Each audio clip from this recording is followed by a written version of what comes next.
అత్యంత ఎక్కువ వర్షాలు పడడం రాష్ట్రంలో మన కొల్లేరుకు కూడా ఈ తమిళేరు నుంచి, మన బుడమేరు నుంచి చాలా ఎక్కువ వర్షపాతం, నీరు రిసీవ్ అవుతుంది. ఈ లంక గ్రామాలు ఇంకా కొంచెం ఈ వరద తాకిడికి గురయ్యే అవకాశం ఉంది. పరిశీలించినట్లయితే ఇక్కడ నీరు కూడా కొంచెం వేగంగా ప్రవహిస్తుంది. కాబట్టి జనాలు కూడా అనవసరంగా క్రాస్ చేయకుండా పోలీస్ పికెట్లు కూడా ఏర్పాటు చేయడం జరుగుతుంది. ఏదైనా అత్యవసర పరిస్థితులు వస్తే మన దగ్గర ఎస్డీఆర్ఎఫ్ బృందాలు కూడా ఉన్నాయి.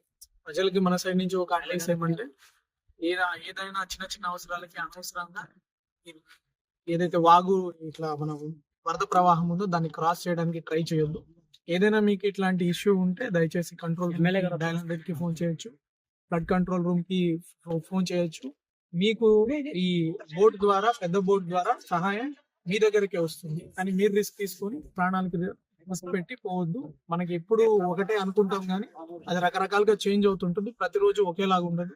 అంతకుముందు చేసాం కాబట్టి సేమ్ మళ్ళీ అలాగే కంటిన్యూ అవుతుంది.